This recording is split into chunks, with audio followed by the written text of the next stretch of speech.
Saudações, nação, é com lágrimas nos olhos que estou aqui. O Flamengo fez um mau jogo em casa, foi para Belo Horizonte pesando buscar o resultado, até venceu por 1-0 o jogo contra o Atlético Mineiro, mas enfrentou o karma nos pênaltis. O Flamengo enfrentou o karma e o Carvalho. Os pênaltis e o Atlético, né?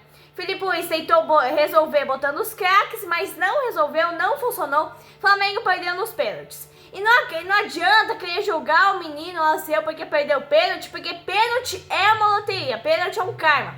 Meu pai conta que Zico perdeu o pênalti na Copa do Mundo, então não adianta você querer julgar. É o primeiro de muitos pênaltis que o menino ainda vai cobrar na vida. Ah, mas é o primeiro, então o Filipe Luís não devia ter botado ele para cobrar os pênaltis, porque valia uma classificação, e daí todo mundo erra. E hoje o Alceu errou, hoje o Flamengo de Filipe Luís errou, inclusive errou na outra quinta-feira passada, quando o Atlético Mineiro saiu do Maracanã vencendo com a vitória de 1-0. Então o Flamengo, né, enfrentou o karma, enfrentou o Carvalho. Isso me lembra lá em 2019, quando o Flamengo de Jorge Jesus foi eliminado nas oitavas de final da Copa do Brasil para o Atlético. Só que para o Atlético Paranaense nos pênaltis. Então, né, Flamengo enfrentou o karma e o Carvalho, os Atléticos. Enfim, nação, eu vou contar pra vocês como eu acordei hoje. Eu acordei feliz, até cheguei a sonhar que o Flamengo tinha se classificado, tinha vencido, nos pênaltis inclusive. Mas enfim, eu acordei com um sentimento assim, tão bom, uma felicidade que só geral do Maracanã vai entender. Um coração batucando aí em ritmo de arquibancada, coração nos pulos, porque ser flamenguista é carregar a genética do arrepio muito antes do apito inicial, antes da bola rolando. Hoje foi dia de botar a alma no varal para todo mundo ver, a alma de torcedora. Eu sou Flamengo, eu acreditei até o final, até o último pênalti. Eu acordei atordoada de fé, torço com a história que me veste, porque ser Flamengo é acreditar no improvável. O que é futebol se não um campo onde a lógica e a estatística não ganham um jogo? Pode até ditar alguma coisa enquanto apito final não é dado, mas não ganha jogo não. Pelo Flamengo não se torce, pelo Flamengo sente, sofre, chora, canta, grita. Hoje podia ter sido um dia de glória, mas infelizmente foi um dia de dor. Mas vamos para o jogo, nação. Aos 2 minutos de jogo, o Flamengo veio com o mesmo sistema de jogo do Maracanã, toquinho de bola bem enjoativo. Era momento de tensão para a torcida. O Filipe Luís veio com o Everton Araújo no lugar de Arrascaeta, Cebolinha também de titular. E aí né, um Flamengo com poucas criações do Arrascaeta no começo do jogo. O Flamengo tentava impor mais o jogo e dominar. Aos 5 minutos, vimos que era o Flamengo no ataque. O Galo era um time de pouca criação e o Flamengo também não atacava. Tínhamos um Flamengo bem diferente, com vontade de vencer, com garra, mas é um jogo difícil. Vimos uma zaga do Flamengo bastante segura, o Galo errando muitos passes e o Flamengo também errando muitos passes. No final, um jogo bem difícil, mas o Flamengo era melhor. O Flamengo tentava estudar o Atlético dentro de campo, tentava abrir uma brecha, e aí o Flamengo deveria optar pela velocidade. Aí eu entendi o porquê Filipe Luís botou Cebolinha e Arthur Lucas, né? Arthur Lucas pela esquerda para tentar dar mais velocidade para o time do Flamengo. Filipe Luís aceitou nessa. A Arrascaeta era uma carta na manga para o segundo tempo. Aos 14 minutos, Pedro deu um lindo chute a gol, passou muito perto da trave e tínhamos que vencer. Não restava outra alternativa, era vencer ou dar adeus à Copa do Brasil. O Flamengo chegou até vencer, né? Mas ali enfrentou o karma dos pênaltis e acabou dando adeus para a Copa do Brasil. O jogo era bom, era um jogo brigado, um jogo disputado, o Flamengo teve uma boa chance, o Atlético também, só que no final das contas o Flamengo foi melhor no primeiro tempo, só precisava sair o gol.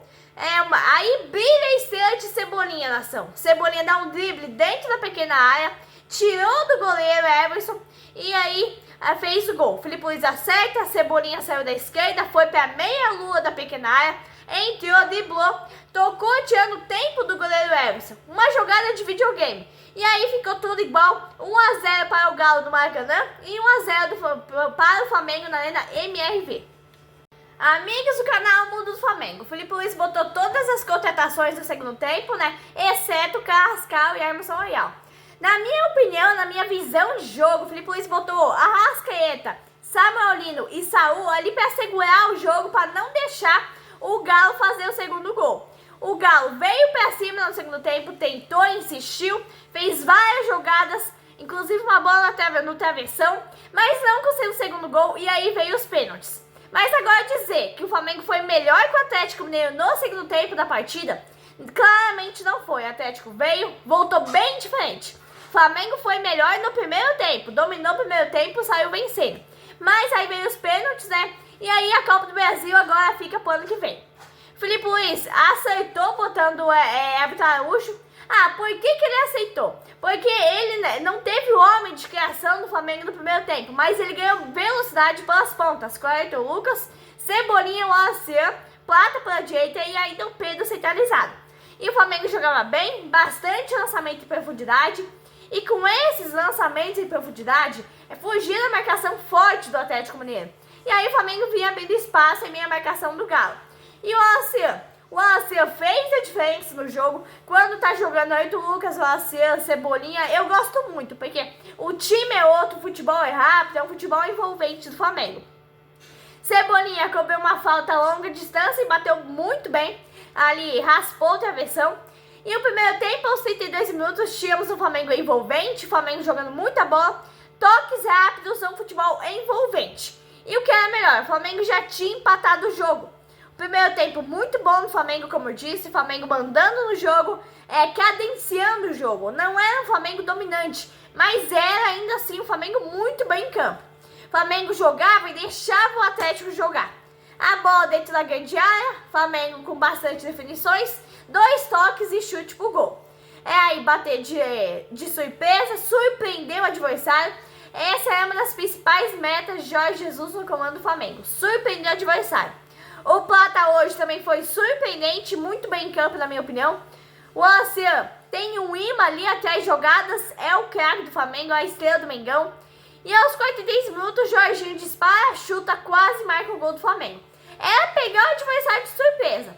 Primeiro tempo, tivemos o Flamengo animador, que voltou a dar esperança no torcedor. O Atlético não ganhava nem a primeira nem a segunda bola. E aos 46 minutos, o Pedro teve a chance de ampliar para o Flamengo, mas pegou mal na bola e perdeu a chance, né? Perdeu a chance de ampliar para o Flamengo ir para o vestiário com a classificação na mão. O Atlético ali assusta aos 47 minutos com o Scarpa, a bola passou muito perto do gol de Rossi. E aí o Flamengo não podia deixar mais o Atlético chegar, porque tem bons batedores como o Hulk e Scarpa. Mas tivemos o Flamengo determinado, buscando a vitória, um Flamengo melhor. O Atlético teve uma chance no primeiro tempo, foi aos 47 minutos. No mais, ali nada de perigoso. O Flamengo controlou o jogo no primeiro tempo, muita movimentação, foi pressionando bastante. O Atlético conseguiu sair um pouco no final. E é um Flamengo que surpreendeu o Atlético no primeiro tempo. O Flamengo melhorou bastante em comparação ao último jogo contra o Atlético Mineiro. Tivemos um Flamengo superior e um Galo com muitas dificuldades no primeiro tempo. É um jogo de mata-mata, não tinha tempo para brincadeira, mal tinha começado o segundo tempo e eu já estava ali preocupada com os pênaltis. Amigos do canal Mundo do Flamengo, não vamos querer condenar o garoto Wallace pela desclassificação do Flamengo diante do Atlético Mineiro nos pênaltis. É o primeiro pênalti de muitos pênaltis que ele ainda vai cobrar. E é o primeiro pênalti com a camisa profissional do Flamengo, com o time profissional do Flamengo. Então não vamos querer responsabilizar o garoto da base, uma joia da base, não vamos querer queimar o menino, que é a revelação da base do Flamengo, uma joia da base, por um pênalti errado. Errar pênalti não é crime, errar pênalti é normal, ele também errou. Meu pai conta que lá em 1986... na Copa do Mundo, o Zico valia a classificação do Brasil na Copa do Mundo. O Zico saiu do banco de reservas, foi bater o pênalti. Na hora dele bater o pênalti, o Zico errou o pênalti. O Brasil fez o quê? O Brasil pegou as malinhas e voltou pra cá. Então errar pênalti é completamente normal, não é nenhum crime. E quem que é o Zico? O Zico é o segundo maior jogador que o Brasil já teve, só atrás de Pelé. Zico é o maior ídolo de toda a história do Flamengo. Errar pênalti é completamente normal. Não vão querer queimar o menino por causa disso. O Flamengo deve ser responsabilizado pela desclassificação na Copa do Brasil? Claro que deve, mas não pelo jogo de hoje, porque o jogo de hoje foi nota 10, o jogo de hoje foi excelente, foi um ótimo jogo do Flamengo. O Flamengo deve ser responsabilizado pelo péssimo jogo que fez na quinta-feira, lá no Maracanã, onde entregou a vitória pro Galo, 1-0, e aí resultou nessa lambança que aí aconteceu os pênaltis. Então, deve sim ser responsabilizado. Mas o jogo de hoje, eu acho que a torcida não tem nada a reclamar. O Flamengo lutou até o fim.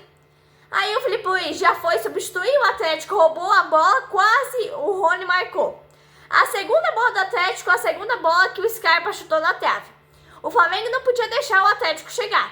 O Wallace fazendo a diferença no meio de campo do Flamengo. Cebolinha bastante determinado em campo, jogando muito bem, tentando buscar um espaço no time do Flamengo. Aí o Filipe Luís tira a Cebolinha e botou o Samuel Lino. Eu achei que ele deveria ter tirado o Plata, mas aí ele tirou a Cebolinha. No segundo tempo, o Atlético voltou bem melhor. Filipe Luís tira Pedro e Plata, bota Arrascaeta e Saúl. O Atlético volta melhor que o Flamengo e Filipe Luís viu as deficiências do time. O Flamengo começou a errar muitos passes, o Flamengo nervoso e ansioso. O Flamengo levou pressão no Atlético no começo do segundo tempo e acabou contando com a sorte na bola na trave que o Scarpa chutou. O Wallace ganhando merecidamente o seu lugar no time do Flamengo, é o que eu disse, não vamos queimá-lo. Por causa de um pênalti errado, todo mundo erra, e hoje, infelizmente, ele errou. Ele jogou muito no jogo de hoje, deixou o adversário nervoso, e o Flamengo foi revelando um craque, uma estrela da base, um cria do Flamengo. Esse sim veio para ficar. O Atlético chegando com muito perigo ao gol do Flamengo, e aí o Flamengo conseguia controlar o jogo. Mas quando o Atlético escapava, levava muito perigo ao gol do Flamengo. O jogo era bom, mas o Flamengo errando muito. Passe, muito nervoso. Um gol classificava o Flamengo, um gol classificava o Atlético. Então é um momento bem tenso. O Atlético subiu as linhas a 33 minutos e foi todo mundo pro ataque para tentar o gol e evitar os pênaltis. O Flamengo segurava como podia a bola. O Flamengo precisava tirar a bola da defesa, né? E aí sair antes do Atlético marcar o gol. Rossi abusou da sorte aos 36 minutos, saiu driblando, confiante, e eu aqui tremendo de nervosa. O jogo era naquele momento onde quem fizer leva, uma pressão do Flamengo, o Atlético empurrou o Flamengo para a defesa, muito pressionado, e aos 40 minutos ia se encaminhando para os pênaltis. Um jogo difícil para o Flamengo. Pênalti é uma verdadeira loteria, nem sempre o melhor vence, e foi o que aconteceu hoje. O Flamengo se defendia como podia, e aí veio o Atlético para defesa, veio o Atlético para o ataque e mais uma defesa de Rossi. Vem pênaltis e haja coração, nação. Fim de jogo, pênaltis, haja coração. De 10 pênaltis que o Rossi teve no Flamengo, defendeu 5 pênaltis, um foi na trave e sofreu 4 gols. Só restava ver o Rossi, como o Rossi ia se portar na noite de hoje, já que ele tem fama de pegador de pênaltis. É a primeira vez que o Flamengo foi decidir uma classificação nos pênaltis desde a chegada de Rossi. Amigos do canal Mundo do Flamengo, aí vem os pênaltis, haja coração. Arrascaeta, sempre bom cobrador de pênalti, foi lá, fez, o goleiro pulou certo, mas Arrascaeta bateu forte, chutou forte e converteu o pênalti. O próximo, o Rossi pulou errado, momento de muito sofrimento para a nação, muita tensão. Jorginho cobrou bem o pênalti dele, foi confiante, bola de um lado, Everson de outro lado. Mas aí vem, Flamengo bobeou em casa, né? E aí acabou enfrentando o Carmo nos pênaltis. Scarpa também converteu e aí ficou 2-2. O Saúl também marcou pelo Flamengo e o Rossi defendeu o pênalti de Júnior Alonso. Aí nasceu um pouquinho de esperança para a torcida do Flamengo. Só que aí, Samuel Lino bate mal, Everson defende. E aí o craque do Flamengo, a grande revelação, veio pro pênalti. Coração do flamenguista foi a mil nessa hora. Ele foi lá, bateu o pênalti, bateu pra cima. Infelizmente, nação não deu, e é o que eu disse, não adianta botar a culpa nos jogadores do Flamengo que erraram o pênalti, não adianta queimar um menino de 18, 19 anos por causa de um pênalti errado. Todo mundo erra, ele foi lá e errou o pênalti.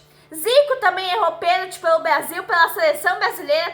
E é o que eu disse, agora o Flamengo tem que levantar a cabeça, focar no Brasileirão e na Libertadores. Copa do Brasil não deu, o atual campeão perdeu para o vice-campeão. E aí o Flamengo tem que focar, sábado agora, Brasileirão, 6h30 da tarde, Flamengo e Mirassol. Mirassol é um time muito forte da Série A, vem se destacando, vem goleando os últimos adversários. E o Flamengo tem que abrir o olho, não pode deixar escapar a liderança novamente. E agora é focar, né, já que dia 13 tem Flamengo Internacional pela Libertadores. Focar nessas duas, Brasileirão e Libertadores. Abraço, nação rubro-negra.